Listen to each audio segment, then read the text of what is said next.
Muy buenos días, mi nombre es Jessica Angélica Barrera Pacheco y soy docente de la Escuela Preparatoria número 4. El día de hoy vamos a abordar uno de los temas pertenecientes a la asignatura de sexto semestre, el universo y sus fenómenos. El tema es ¿cómo viaja el sonido? Vamos a observar, de acuerdo a nuestra asignatura, cómo es que los fenómenos de la acústica intervienen en la vida cotidiana y cuáles son aquellos principios que forman parte de esta gran rama de la física, dentro de las cuales también tendremos que considerar las competencias genéricas y las disciplinares básicas. Dentro de este campo tenemos, por ejemplo, la competencia de las ciencias experimentales, que nos permite identificar problemas, formular preguntas de carácter científico y plantear las hipótesis necesarias para poder responder. Asimismo, tendremos como objetivo general justamente el poder describir los diferentes fenómenos de las ondas sonoras, cómo es que se presentan en la tecnología, en la vida cotidiana y claramente en la naturaleza.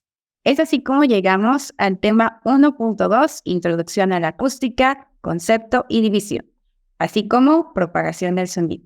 Antes que nada, debemos observar justamente cuál es la definición del sonido. Dentro de esta, podemos decir que el sonido es una onda mecánica de tipo longitudinal que se propaga por cualquier medio elástico. Puede ser líquido, sólido o también gaseoso, considerando que los sólidos son aquellos donde los sonidos adquieren mayor velocidad. Sin embargo, también tenemos que tener claro que el término sonido se puede estudiar a partir de dos formas, desde la rama de la fisiología y desde la rama de la física. Desde la rama de la fisiología, consideramos que esta es aquella que nos muestra las sensaciones auditivas, aquello que nosotros interpretamos. Y desde la rama de la física son perturbaciones que se pueden estudiar matemáticamente hablando. Las ondas sonoras son entonces, como consecuencia, aquellas que se producen cuando el cuerpo está vibrando. Cada vez que nosotros hacemos una vibración, por ejemplo, un aplauso, generamos un sonido y por lo tanto, esta puede propagarse. Esa onda sonora tiene como característica ser de tipo longitudinal y se percibe y procesa mediante el sistema auditivo. Las fuentes o focos sonoros son aquellos objetos que pueden vibrar.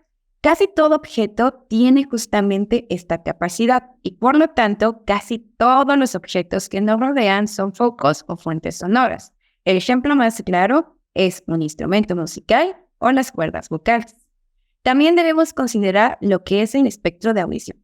El espectro de audición es aquel rango de frecuencias en el cual los seres humanos y seres vivos justamente podemos escuchar. Sin embargo, debemos considerar que para nosotros como humanos tenemos un rango entre los 20 Hz y los 20 kHz.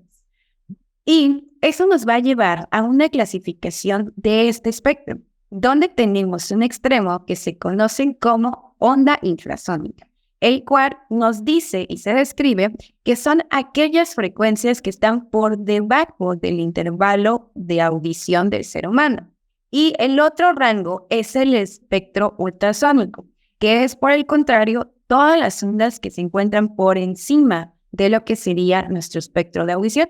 Es por ello que en ocasiones utilizamos ciertas cosas que no podemos percibir, pero que sin embargo están emitiendo un sonido.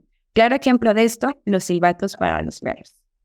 Dentro del sonido debemos considerar lo que son las cualidades de este. Y tenemos varias cualidades, siendo ellas el ruido, el tono, el timbre y la intensidad. El ruido, por ejemplo, es una mezcla de frecuencias o notas en relación armónica. Se refiere a que no tiene una forma de onda definida y que realmente cuando se trabaja y existe el ruido, más que nada causa un conflicto de análisis porque su forma de onda es muy desigual. Como su nombre indica, no tiene armonía y es complicado la eliminación de este ruido. El tono es aquel que nos describe cuál es el sonido referente a su altura, si se producen sonidos agudos o se producen sonidos graves. El timbre es aquel que permite identificar a los instrumentos musicales y va relacionado directamente con el tono. La intensidad, por lo tanto, es una cualidad del sonido que va a permitirnos identificar qué tan fuerte o qué tan débil es, lo que nos da pauta para poder definir aquello que se conoce como umbral de audición. Es entonces aquel sonido que es apenas perceptible por el ser humano porque tiene una frecuencia muy baja y por lo tanto se considera que su intensidad sonora es muy débil. Su unidad de medición son los watts sobre metro cuadrado en el sistema internacional. También tenemos el umbral del dolor, que por el contrario es aquel sonido y rango de frecuencia que está demasiado fuerte para lo que es el oído humano y nos causa un punto de dolor. Es intolerable y puede dañar el sistema auditivo. Su unidad sigue siendo el watt sobre metro cuadrado, pero aquí tenemos que vale 1 watt sobre metro cuadrado. Otra unidad para poder hacer la medición de esta intensidad sonora se conoce como Bell o como decibel. Esa unidad es comercial. Regularmente lo vemos en aparatos que utilizan sistemas de audición. Y dentro de esta unidad, que son los decibeles, tenemos el umbral de audición y también el umbral de dolor, siendo 0 y 120 decibeles respectivamente. Llegamos a lo que se conoce también como la velocidad del sonido en el aire. Ahora, cuando nosotros estamos hablando que el sonido se propaga por medios elásticos, debe adquirir una velocidad o rapidez. Se ha experimentado que la velocidad del sonido en el aire cambia respecto a los grados de temperatura. Cada vez que varía la temperatura en 1 grado Celsius, también va a variar la velocidad del sonido en 0.61 metros sobre segundo, lo que da como resultado la fórmula que tenemos justo en pantalla, que nos explica cómo varía dependiendo a la temperatura, ya sea del medio o del medio ambiente en el que estamos trabajando. Y por último llegamos a lo que es el fenómeno del sonido. Los fenómenos del sonido son aquellas situaciones que no se contemplan con un análisis correcto de este. Es decir, son aquellas situaciones que dependiendo de las condiciones se pueden llegar a presentar. Por ejemplo, tenemos aquella que es la reverberación. Esta es una ligera persistencia que no debe superar los 0.1 segundos. El eco, que es bastante común que se presente, es también una persistencia, pero tiene como característica que la onda va a tener una duración de más de 100 milisegundos. Tenemos la refracción y difracción, que justamente lo retomamos en temas posteriores. Y por último, la resonancia.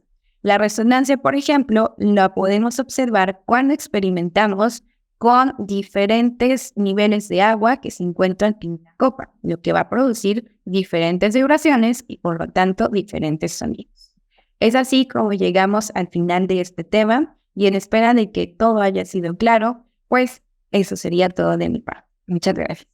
Este video es presentado por el Sistema Ciencia Garza Educativa de la Universidad Autónoma del Estado de Hidalgo.